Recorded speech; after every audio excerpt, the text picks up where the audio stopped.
week, and I don't got enough time to get in on all my complaints about the Philadelphia Eagles. Good morning, by the way. My name's Mark. That doesn't sound despondent to me. No, this is me pissed off at radio. This isn't me pissed off at the Eagles. I got you. No, because I was saying that's Bob, by the way. That's Bob Cooney. We got Jamie Lynch, we got Pat Egan, and we got DJ Bomb running all this stuff on Twitch. Hi, Twitch people. I felt a sense of relief yesterday. I really did. And it happened, I noticed it the most, when Miles Sanders fumbled the football in the first quarter. Because normally, I would be, no, God, why is the team sucks? And because I just let go, Bob. As I was telling you last week, I let go. I stopped holding on to the idea that this team had anything to offer us this season, and I just let go, man. They reminded me of when I shaved my head and became a member of the bald community. That's what I just let go. I was fighting the good fight. I was holding on. But guess what? Placing the hairs in the right spot, that didn't make sense anymore. That's a good marriage right there. Very good. I like that. I was trying to put my strains of hair in the right position to make a play. And guess what? Nope, didn't work out for me, so I just let go. And I buzzed the head. I owned it. I accepted it. Dare I say you made an adjustment? I made it. I made a great. You made a life adjustment. I will say I made an adjustment, and I like to think that it was a rather good adjustment because this beats what I was trying to work before. It wasn't really bad. But when I saw Miles Sanders fumble that football, I literally said out loud to myself, I said, thank God you let go, man, because you would be so pissed off if you were still fighting the good fight. As a watcher of football, a fan of the Eagles, you would be so upset right now, but you saved your blood pressure. So many points, whatever it is you measure your blood pressure by, you saved so much aggravation by just letting go. And I tried, Bob. Last week, I acknowledged it. We talked about the must-win with the Giants. They lost. So that was my point of just letting go, and I've just let go right now. I am despondent when it comes to the Philadelphia Eagles. And yesterday, folks, I hope you had some of that despondency because I really don't think you should be looking at this football team and thinking to yourself, no. They're better than this. Because here's the answer for that. They're not. They're not better than what we have seen for the first 11 weeks of this. 11 weeks! 10 games! People are still going, they can be better than this. If Carson just did this, if Doug just did that, if the offensive line were fumbling the football, if your secondary was better. No. You realize all the problems you're talking about, and when you talk about all those problems, you're talking about despondency should be sweeping the Delaware Valley and Eagles Nation right now because you should be acknowledging to yourself this. It's 3 out of the 4 in the despondency category. Like you and Jamie were talking a couple hours ago about how did you react to the game? And the three of us were all like, yeah, whatever. Jamie said a buddy of his was golfing. I have a friend of mine who is a fanatic Eagles fan. We have Egan, who comes in and is like bawling his eyes out today and ready to kill somebody and just is madder beyond mad. And I think that I think that's kind of I couldn't get the word out. I think that's kind of what the Delaware Valley is like right now. I would say 75% despondent. The other 25% is Egan. So let's ask this question. Let's do that Twitter poll today. What best? Shake my damn head. So let's do the fun little acronym thing there, and then let's do the acronym. Then let's do the other thing. Pissed off, like that. Let's do that. Are they shaking head worthy like this damn team, or do we have to word it differently? Shake my damn head. Is that what? Does that confuse people? Does that make them think they're pissed off? Shrug shoulders. Shoulder shrug. Shoulder shrug. Maybe. Maybe. Like, nah. We'll discuss. Yeah. But here's the thing. One thing really happened in this game that actually it was the most upsetting part about it. For any ounce of upsetness that I had, this was the best, the part that upset me the most. Carson should have been pulled from this game. And I'm saying pulled, I'm not saying benched. Because I know a lot of people are, bench quarterback, it's not his fault. Yeah, there was a time to pull him. There was a time to bench him, all right, if you want to use that word. I think that might be too strong a word. But, yeah, he should have been pulled in this game. And it was the perfect time to do it. And here I am, just being real with you, because we had talked about this a couple of weeks ago. What would it take to bench Carson Wentz? When would you do it? And I said it'd have to be a two-score game. It would have to be late in the game where you could get away with, I just wanted to get Jalen Hurts out there. And, Carson, the game was out of reach for us, so we just wanted Carson to get out. And this was the exact moment it happened. Mm-hmm. 2:49 left in the game, and 3:49 left in the game. Yeah. Perfect time to bench Carson Wentz. It was a 2-score game. It was obviously under 5 minutes to go. Your O-line had already had him hit 9 times in this game. Rainy day, awful weather. This was the time to get Carson out. Not simply because it was going to be punitive. Oh, Carson, get out of here. But because you could get away with the political aspect of it after the game.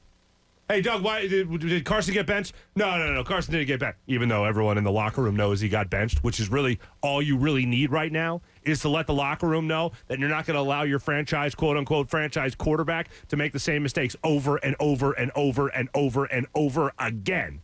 So you take him out of the game, put Jalen Hurts in, see what he has. That's it. I'm not saying Jalen Hurts is the savior of this franchise. I still think that's a dumb pick. But whoever the backup quarterback was, you put him in, you let Carson watch from the sidelines for a little bit there and let him know what it feels like. Hey, this could be happening more unless you turn it around. Mm-hmm. But Doug could have gotten away with it. That's the thing that is so mind-numbing to me.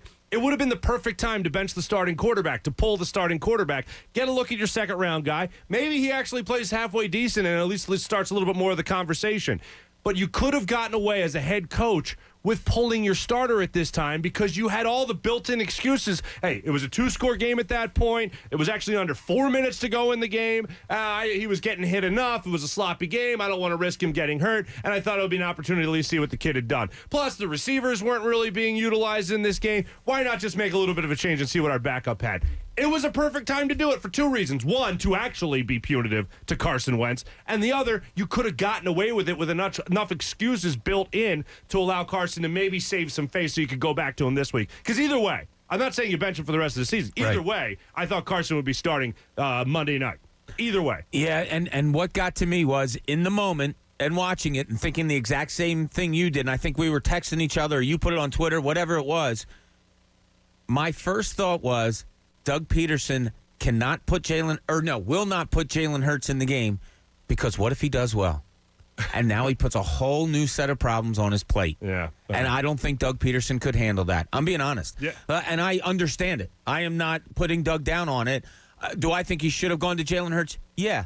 But I honestly think part of him was, if I put him in and he moves the team after what Carson looked like, I have a whole week of, what are you going to do? And I don't know if he wanted that whole week of that. Yeah, I don't think Doug put him in because Doug's not allowed to put him in.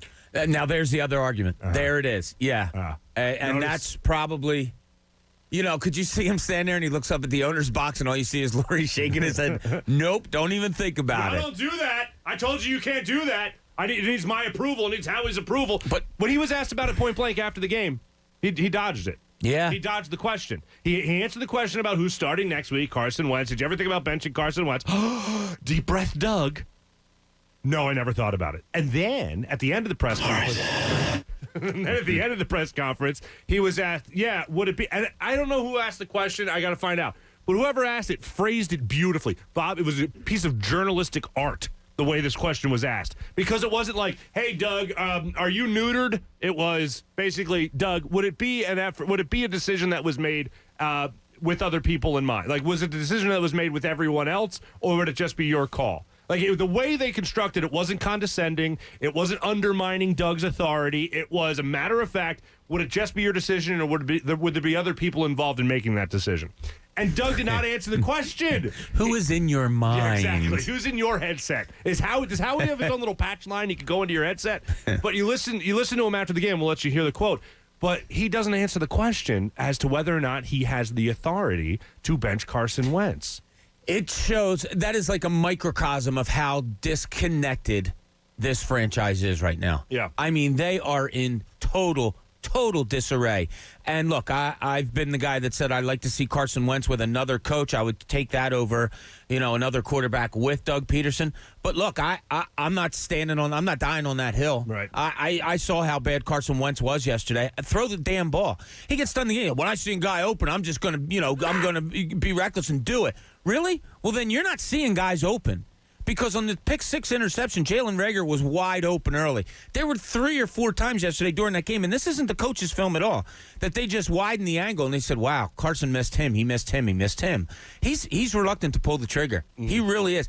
And the one thing that we talked about before this season started and before, he won't throw guys open. He won't throw guys when they're not looking at them and they're about to turn and you can see they're open. He won't let it go early. Every other quarterback in the NFL does it. Every other game you watch, I don't care who the quarterback is. It could be Tannehill. It doesn't have to be Patrick Mahomes or Aaron Rodgers. They know where guys are going, and they throw them open. Carson Wentz will not do it. It puts an extra second on the offensive line, and we see what the results are. I have a theory that, and we've applied this theory to Doug Peterson. We haven't applied it to Carson Wentz just yet, and we should do that. And my theory basically is we talk about Doug not being able to think on his feet. I don't think Carson can either. I loved when you phrased that yesterday. When he is rolling out of the pocket, he's able to scan the whole field, and that's where he has a better opportunity to complete a pass, right? Where he has the time to really process that. But when he's in the pocket and something doesn't go exactly right, he's lost. And I'll give you 2 examples. One is the example against the Giants. Now, Dan Orlovsky broke down the play. It was the 3rd and 3 play, I believe it was, where they ran the pick play to Jalen Reagor. And Dan told us, and I agree, that Fulgham didn't execute the play properly on the block, on the pick itself. But bottom line was Jalen Reagor was still open in the vicinity he was supposed to be open in. He double clutched. Carson did. Your receiver was open. Let it fly, man. Yeah. Right. And then the exact same instance happened. It just wasn't a pick play, but Jalen Reagor was open, and I believe what happened on that play was Jalen looked inside. He looked over his wrong shoulder. He did. And it brain farted Carson Wentz, and instead of letting it go and letting it fly, letting it loose, I think as Carson put it yesterday, he just went, oh, God, it's the wrong shoulder. What do I do? And then he tried checking down to Miles Sanders, and that's when he threw the pick six. He's a spaz this year. Yeah. I mean, that's basically what it boils down to. What he's seen isn't communicating with his body effectively. Like, he's seeing things, but not being able to do it. And he's just a spaz. Yeah, I really think this whole team is lost. I mean, bottom line is I think this whole team is lost. Oh, it's so lost, and you can go from top to bottom. Yeah. Oh, in the blink of an eye. Yeah. Like I'll be watching Thanksgiving when I watch the Cowboys on Thanksgiving. I'll just be sitting there, and I'm just going to be thinking to myself, so if they win, like. It's all of a sudden there's almost like a 3-way tie for first place. It's like I understand what you're saying. Yeah, no, it's funny you say that. I'm not disagreeing with you. I'm amazing. just that's the despondency I've got. Not to interrupt. I'm just like yeah. Who cares? So who cares? So here's the other thing. Brandon Graham not having the back of Carson Wentz yesterday is amazing to me. And I first read the quote. I saw Tom Moore tweet out the quote, and then I went back and listened to it. And usually there is some note of, no. Hey, look, coach is going to make his decision, but Carson's our guy. Yeah, none of that. There was no Carson's our guy thing.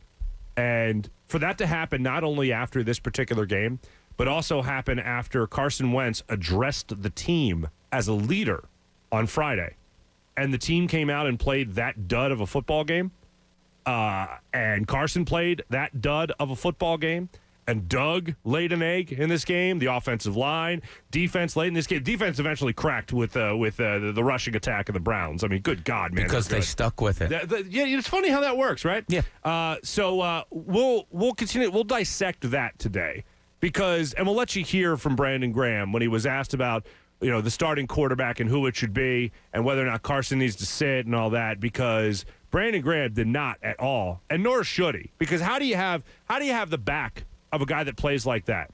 How do you have the back of a guy that says he's going to make adjustments, says he's going to make changes, and then Brandon Graham, a guy who came out and flat out said, hey, we got to correct our own mistakes here. We have to point the finger at ourselves for why we are in the position that we're in. And then you look over at Carson Wentz, same mistakes, no punitive action, no shakeup, no nothing. He can do whatever the hell he wants. I'll go ahead and say it with no inside information, sources, or knowledge of what's happening. Okay. The defense absolutely hates Carson Wentz.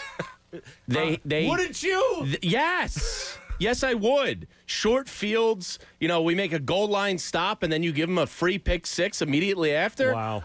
If I'm Brandon Graham and I see that pick six and I go, man, we just took momentum back from them on a goal line stand, and you gift wrap them a pick six? Dude. So when you get the fumble, or was it fumble recovery? Yeah, when you get the fumble recovery, I think it was for the Eagles, and then Carson Wentz very next play throws a touchdown. Do you think the defense was going, yeah, or do you think the defense is going, you're welcome, dude? About time. Yeah, right. Well, points into turnovers into points. Watching this game yesterday, I wasn't frustrated. I wasn't angry. I was still in my state of despondency when it came to this team. But the one thing that made me go, what the hell, Doug? Honestly, was when he didn't take Carson Wentz out at the end of this football game. For a couple of reasons. One, it needed to happen anyway. And two, it was the perfect time to do it. Even from a locker room political standpoint, it was the perfect time to do it. Because you had the other built-in excuses. Yeah, his raining has hit a lot. He wasn't having the greatest day anyway. But, we just figured it would be good just to get Jalen in there at the end of the game. 2-score game. We only had 2 timeouts left. It was time to get, Jalen Hurts some work. It was the perfect time to get your second-string, second-round pick, Jalen Hurts, in the football game. I would have taken Carson out. He would start next week. I'm not saying he's done for the rest of the year, but I would have taken Carson Wentz out at the end of that game. Bob, what say you? I think I would have also. And because of what Jamie said, and again, with no inside information, if the team is kind of looking at Carson now with a crooked eye, not only the way he's playing, but the way he's treated, like no other player, few other players, Jason Peters excluded, would be able to play this bad without having to have some repercussions, right? Something would have to happen. Either you sit out some plays or you're replaced wholly or whatever it could be. If Doug Peterson did that yesterday with about 4 minutes to go and said, you know what, Carson, sit down, I think a few guys in the locker room may have taken that better than throwing him back out there again and just letting him get away with what he's doing. Okay. Because what he's doing, it's not just physical. Like, it's mentally, what are you doing? And if you really believe what you're saying about yourself, I'm not going to change. I'm okay. Like, I'm still the same guy. No, you're not.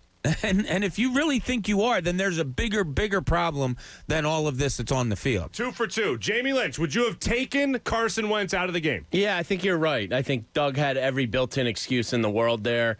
That was his 6th game, I believe, of 2 or more interceptions. Mm-hmm.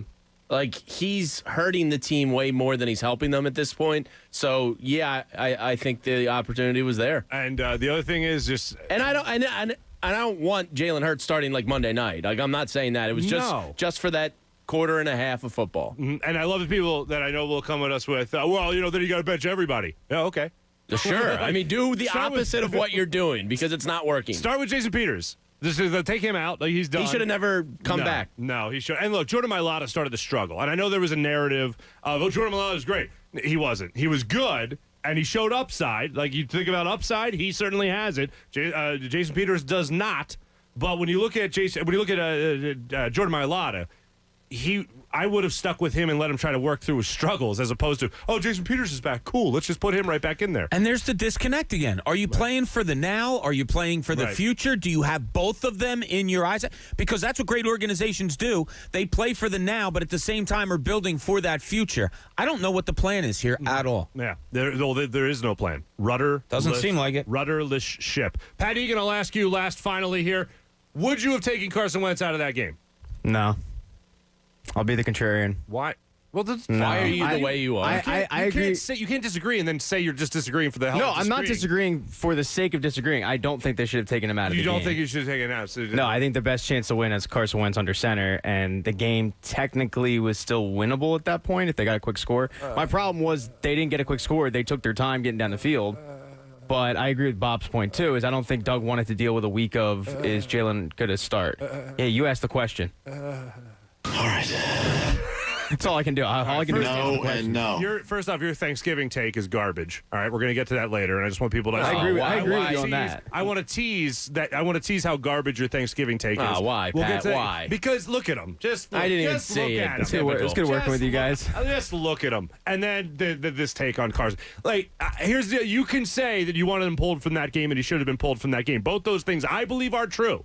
But you can also say that and know that he was going to start against the Seahawks anyway. And I think Doug just dispels any rumors by coming out and doing exactly what he did in the press conference anyway, which is saying, yeah, Carson's starting next game. What are you, nuts? So we'll let you hear from Doug. We'll let you hear from Brandon Graham. We got so much to get to there. Adam Kaplan will join us coming up at 8 o'clock today to break down all that is the Philadelphia Eagles. And then there's this. We're going to start a new little segment today because I don't believe that the players were 100% honest with us yesterday. No? And I don't think Doug was either. Uh-huh. So we're going to... I bet you it's not the first time, won't be the last.